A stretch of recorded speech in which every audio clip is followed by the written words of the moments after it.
پھول، خاک اور روشنی ایپیسوڈ 1۔ کراچی کی شامیں ہمیشہ ہلکی سی نمی اور خوشبو لیے ہوتی ہیں۔ دھندلے آسمان کے نیچے درختوں کی شاخوں سے جھانکتی دھوپ جیسے کسی پرانی یاد کی طرح نرم سی لگتی تھی۔ یونیورسٹی کی لائبریری کے باہر چند لڑکیاں بیٹھی چائے پی رہی تھیں۔ کہیں ہنسی کی آوازیں، کہیں کسی کے قدموں کی چاپ۔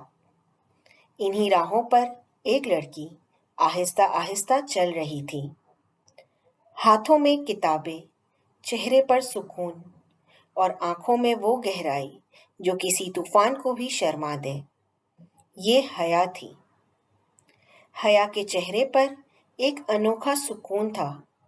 وہ کم بولتی تھی، مگر جب بولتی تو ہر لفظ میں وزن ہوتا۔ درمیانہ قد، گندمی رنگت اور آنکھوں میں عجیب سی نرمی، جیسے کسی نے ان میں خاموشی گھول کو دیا ہو۔ اس کی عادت تھی سب سے فاصلہ رکھنا، حد سے زیادہ شائستہ رہنا، جیسے وہ خود کو جذباتی دنیا سے الگ رکھنا چاہتی ہو۔ زندگی اس کے لیے محنت، عزت اور اصولوں کا نام تھی۔ محبت، وہ تو اس کے خیالوں میں بھی نہیں تھی۔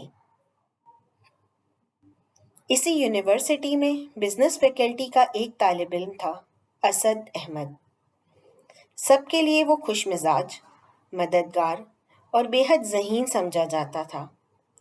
اونچا قد، سانولا رنگ، مگر چہرے پر ایک ایسی خود اعتمادی کہ کسی کی نظریں ٹھہر جائے۔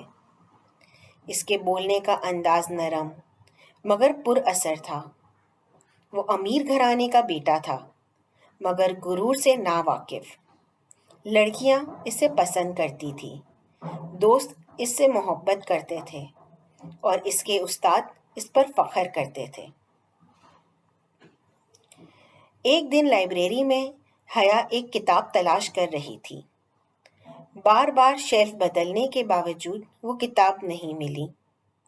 آخر اس کی نظر ایک میز پر پڑی، جہاں وہی کتاب کھلی تھی۔ سامنے اسد بیٹھا کچھ لکھنے میں مصروف تھا۔ معاف کیجیے گا، اگر آپ کا کام مکمل ہو گیا ہو تو کیا میں یہ کتاب لے سکتی ہوں؟ اسد نے سر اٹھایا، مسکرایا۔ ہاں ضرور، لیکن ایک شرط پر۔ حیا نے بھویں چڑھائی۔ کیا شرط؟ جب پڑھ لیں تو بتائیے گا کہ آپ کو اختتامی باب پسند آیا یا نہیں۔ حیا پہلی بار مسکرائی۔ ٹھیک ہے۔ وہ کتاب لے کر چلی گئی، مگر اس کے جاتے ہی اسد کے دل میں جیسے کوئی ہلکی سی چنگاری جل اٹھی۔ اگلے چند دنوں میں وہ اکثر ایک دوسرے سے ٹکرا جاتے، کبھی کیفے کے دروازے پر، کبھی کینٹین کی قطار میں۔ ابتدا میں صرف رسمی سلام، پھر ہلکی پھلکی باتیں، اور آہستہ آہستہ وہ باتیں طویل ہونے لگیں۔ حیا کی سنجیدگی اسد کو اپنی طرف کھینچتی تھی۔ وہ اس کی باتوں میں وزن محسوس کرتا تھا، جو اکثر عمر کے تجربے کے بعد آتا ہے، اور حیا اس کے خلوص سے متاثر تھی۔ وہ بے ساختہ تھا، مگر کبھی بے ادب نہیں۔ ایک دن شام کے وقت بارش ہونے لگی۔ کیمپس کے درختوں سے پانی ٹپک رہا تھا اور آسمان پر ہلکی سی سرمئی چادر تنی تھی۔ حیا لائبریری سے نکلنے ہی والی تھی کہ دروازے کے پاس اسد چھتری تھامے کھڑا تھا۔ آپ اتنی دیر تک کیوں رک جاتی ہیں؟ حیا نے ہلکی آواز میں کہا۔ یہاں خاموشی ہے، دل کو سکون ملتا ہے۔ اسد مسکرایا۔ کبھی کبھی خاموشی میں وہ شور چھپ جاتا ہے جو انسان کے اندر ہوتا ہے۔ حیا نے حیرت سے دیکھا۔ آپ شاعری بھی کرتے ہیں؟ نہیں، بس دل سے بات کرتا ہوں۔ چند لمحوں کی خاموشی کے بعد اس نے آہستہ سے کہا، حیا، تم جانتی ہو، جب تم بولتی ہو تو لگتا ہے باقی سب شور ہے۔ شاید یہی محبت ہے، یا شاید اس سے بھی کچھ زیادہ۔ حیا کے لبوں پر ہلکی سی کپکپاہٹ آئی۔ وہ کچھ نہ کہہ سکی، بس نظریں جھکا لی اور بارش کے قطروں کو زمین پر گرتا دیکھنے لگی۔ اسد نے کچھ نہیں کہا، بس اس کے ساتھ چلنے لگا۔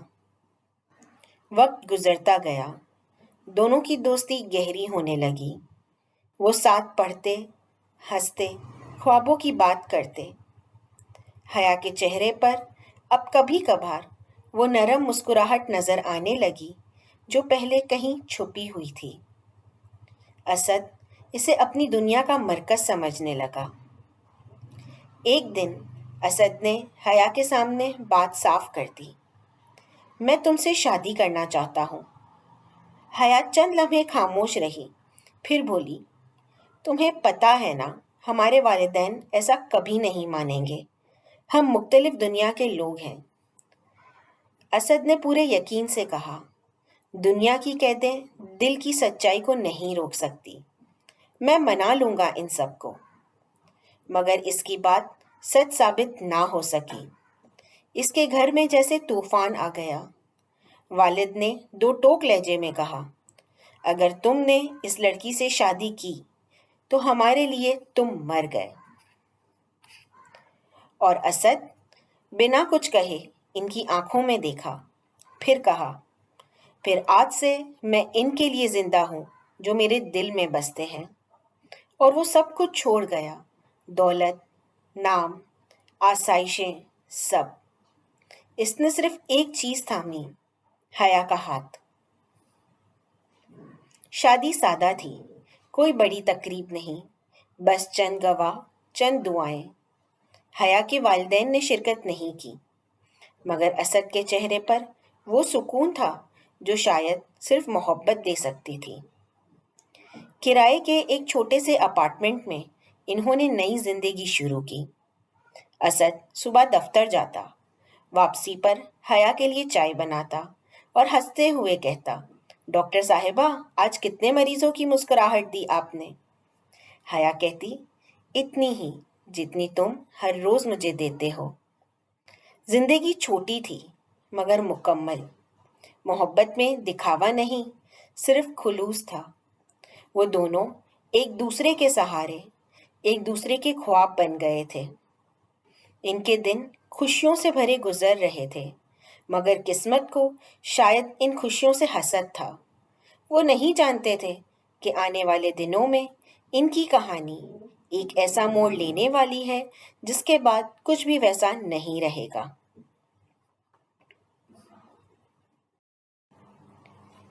ہوا میں چائے کی خوشبو گھل رہی تھی۔ چھوٹا سا اپارٹمنٹ نرم پیلی روشنیوں میں نہایا ہوا۔ اسد کچن میں چائے بنا رہا تھا اور حیا بیڈ روم سے فائلیں سمیٹتے ہوئے بولی، تمہیں اندازہ ہے میرے کل سے امتحان ہے اور تم اب تک چائے کے تجربے کر رہے ہو؟ اسد نے چمچ ہوا میں گھماتے ہوئے شرارت سے جواب دیا، ڈاکٹر صاحبہ زندگی صرف امتحانوں سے نہیں گزرتی، کبھی ذائقے بھی لے کر دیکھیے۔ حیا نے مسکرا کر سر ہلایا، تمہارا فلسفہ ہر وقت تیار رہتا ہے۔ یہ ان کی شادی کے چند ماہ بعد کی بات تھی۔ وہ ایک دوسرے کے عادی ہو چکے تھے، ایک دوسرے کے معمولات، عادات اور خوشیوں کے بھی۔ اسد صبح سویرے دفتر کے لیے نکلتا اور شام تک حیا اسپتال میں ہاؤس جاب کے دوران مصروف رہتی۔ ان کے درمیان ایک انکہا سمجھوتا تھا۔ وقت کم تھا مگر محبت اتنی گہری کہ ہر لمحہ قیمتی لگتا۔ اکثر راتوں میں جب بجلی جاتی وہ بیلکنی میں بیٹھ جاتے۔ اسد حیا کو چائے دیتا اور کہتا، تمہارے ہاتھ میں کب دیکھ کر لگتا ہے جیسے یہ منظر بھی تمہارے لیے بنا ہو۔ حیا ہنستی، تمہیں ہر بات میں شاعری کیوں نظر آتی ہے؟ کیونکہ تمہارے آس پاس الفاظ خود نظم بن جاتے ہیں۔ ان کے دن سادہ مگر بھرپور تھے۔ حیا نے اسد کی زندگی میں سکون بھر دیا تھا اور اسد نے اس کے دل میں اعتماد۔ دوسری طرف حیا کے والدین کا رویہ اب بھی ٹھنڈا تھا، انہیں دکھ تھا کہ بیٹی نے اپنی مرضی سے شادی کی، مگر وقت کے ساتھ کچھ چیزیں پگھلنے لگیں۔ ایک شام حیا کے والد بیمار پڑ گئے۔ اسپتال پہنچنے پر انہوں نے دیکھا کہ جو لوگ ان کے پاس سب سے پہلے دوڑ کر آئے وہ کوئی نہیں بلکہ حیا اور اسد تھے۔ ڈاکٹر سے بات کر لی ہے، بس ٹیسٹ ہونے ہیں، گھبرانے کی کوئی بات نہیں۔ اس کے لہجے میں خلوص تھا، ایسا خلوص جو کسی دکھاوے سے پاک تھا۔ حیا کے والد نے پہلی بار اسے غور سے دیکھا، نرم لہجہ، پیشانی پر سادگی اور بیٹی کے لیے بے پناہ احترام۔ وہ سمجھ گئے بیٹی نے غلط انتخاب نہیں کیا۔ چند دن بعد حیا کی ماں نے فون کیا، بیٹا کل کھانے پر آ جاؤ تم دونوں، بہت دن ہو گئے تمہیں دیکھے۔ حیا کی آنکھوں میں نمی سی آ گئی۔ اسد نے مسکرا کر اس کے آنسو پوچھ دیے۔ میں نے کہا تھا نا، سچائی وقت کے ساتھ پہچانی جاتی ہے۔ ڈنر کی رات گھر کا ماحول بدل چکا تھا۔ وہی گھر جہاں کبھی بات بند ہو گئی تھی آج خوشبو اور کہکوں سے بھرا ہوا تھا۔ حیا کی ماں نے چپکے سے کہا، بیٹا تم خوش ہو نا؟ حیا نے سر جھکا کر کہا، امی اس سے زیادہ خوشی میں مانگ بھی نہیں سکتی۔ اسد نے سامنے سے مسکرا کر ماں جی کو دیکھا، امی اب آپ کی بیٹی صرف آپ کی نہیں، میری بھی ذمہ داری ہے۔ وہ رات صلح اور قبولیت کی رات تھی۔ اس رات کے دونوں خاندانوں کے بیچ دوری ختم کر دی۔ اسد نے حیا کی تعلیم مکمل کروانے میں کوئی کسر نہ چھوڑی۔ اس نے اسے FCPS میں داخلہ دلوایا۔ جب وہ راتوں کو پڑھائی کرتے کرتے تھک جاتی تو وہ چپ چاپ دودھ کا گلاس لا کر رکھ دیتا۔ چائلڈ اسپیشلسٹ بننے کا خواب تمہارا نہیں ہمارا ہے، اب بہانے نہیں۔ حیا کے امتحان کے دنوں میں وہ خود کچن سنبھالتا، کپڑے استری کرتا، گھر صاف رکھتا، کبھی کبھی شرارت سے کہتا، تمہارے مریض تو ٹھیک ہو جائیں گے مگر میں روز تھک کر مر جاؤں گا۔ حیا ہنستی، ڈاکٹر کا شوہر ہونا آسان نہیں، سمجھ لو ابھی سے۔ ان کی محبت کی نوعیت بدل رہی تھی۔ پہلے محبت تھی، اب رفاقت بن گئی تھی۔ ہر کام، ہر خوشی، ہر دکھ وہ ساتھ بانٹتے۔ جب حیا کی گریجویشن کی تقریب ہوئی، اسد سب سے آگے کھڑا تھا، تالیاں بجا رہا تھا، فخر سے آنکھیں چمک رہی تھی۔ جب حیا نے ڈگری لی، اس نے مڑ کر دیکھا۔ اسد مسکرا رہا تھا، جیسے دنیا کی سب سے بڑی کامیابی اس نے حاصل کر لی ہو۔ تمہیں معلوم ہے ڈاکٹر حیا اسد کا نام اب ہمیشہ کے لیے مکمل ہو گیا۔ حیا نے ہلکی سی مسکراہٹ کے ساتھ کہا، اور اگر کبھی میں ہار گئی تو میں تمہیں پھر جیتنے پر مجبور کر دوں گا۔ زندگی کے ان دنوں میں ایک نرم چمک تھی، نہ دولت تھی، نہ شان و شوکت، مگر محبت کی خوشبو ہر کونے میں بسی تھی۔ صبحوں میں ان کی باتیں، شاموں میں چائے کے کپ اور راتوں میں خواب، سب کچھ ایک دوسرے کے لیے تھا۔ یہ وہ دور تھا جب حیا نے زندگی کو نئے رنگوں میں دیکھنا شروع کیا تھا۔ اسد نے اسے سکھایا کہ محبت صرف کہنے سے نہیں، جینے سے ہوتی ہے، اور وہ دونوں اپنے چھوٹے سے گھر، محدود وسائل اور ان گنت محبت میں دنیا کے سب سے امیر انسان تھے۔ ان کی زندگی مکمل لگ رہی تھی، جیسے ہر زخم بھر چکا ہو، ہر خواب پورا ہو چکا ہو، مگر قسمت کے پاس ابھی ایک اور کہانی لکھی تھی، اور وہ کہانی خوشیوں سے نہیں، آزمائشوں سے شروع ہونے والی تھی۔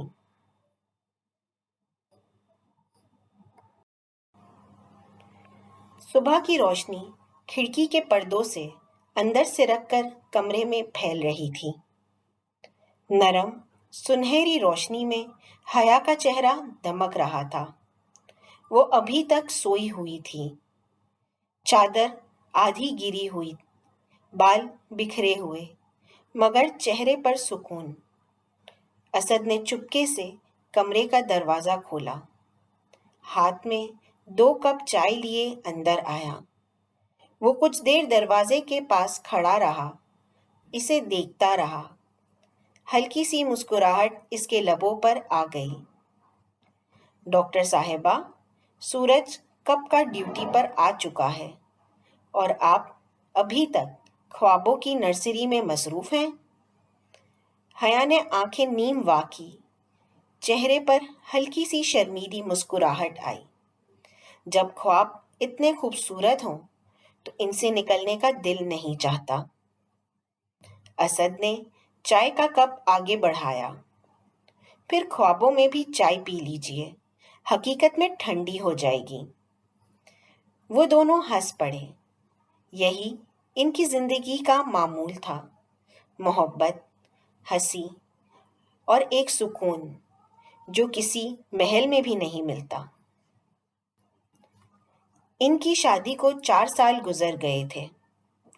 اب وہ ایک دوسرے کے جملے، نظریں، خاموشیاں تک سمجھنے لگے تھے۔ حیا نے اسپتال میں اپنی نئی ذمہ داریاں سنبھال لی تھیں، اور اسد اپنے چھوٹے بزنس کو بڑھا رہا تھا۔ اکثر وہ دونوں شام کو کسی پارک میں چہل قدمی کرتے، باتوں میں کھو جاتے۔ پتہ ہے اسد، کبھی کبھی لگتا ہے ہم بہت خوش ہیں۔ ڈر لگتا ہے کہیں یہ سب خواب نہ ہو۔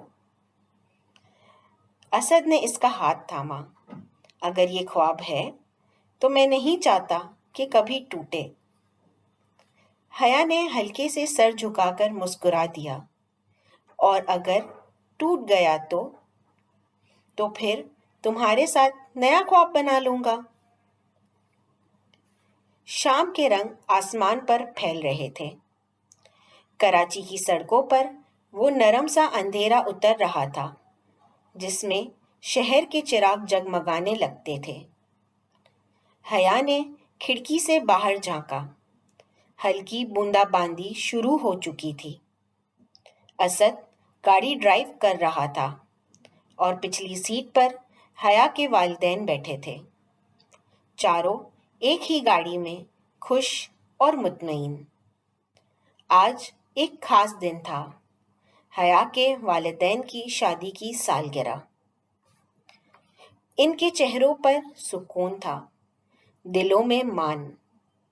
ماں نے جاتے ہوئے بھی کہا تھا، اللہ تم دونوں کو سلامت رکھے، لگتا ہے اب سب ٹھیک ہو گیا ہے۔ گاڑی کے اندر موسیقی مدھم چل رہی تھی۔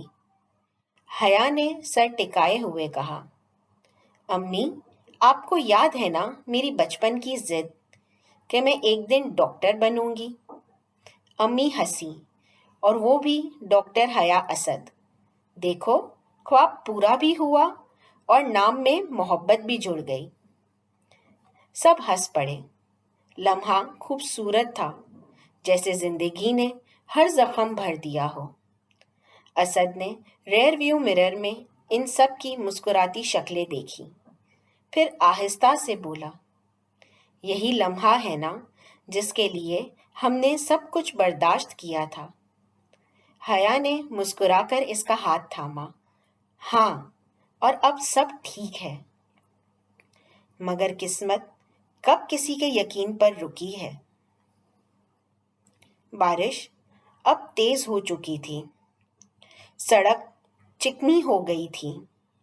سامنے سے ایک ٹرک آ رہا تھا جس کا ڈرائیور شاید کنٹرول کھو چکا تھا۔ حیا کے والد نے پیچھے سے گھبرا کر کہا، بیٹا دھیان سے۔ اسد نے فوراً بریک لگانے کی کوشش کی مگر گاڑی سلپ کر گئی۔ ایک لمحہ، ایک چیخ، ایک دھماکہ اور پھر سب اندھیرا۔ کہانی کا دوسرا حصہ سننے کے لیے چینل کو لائک اور سبسکرائب کریں اور نوٹیفیکیشن بیل آئیکن کو کلک کریں تاکہ آپ اس کہانی کا دوسرا حصہ ہرگز مس نہ کریں۔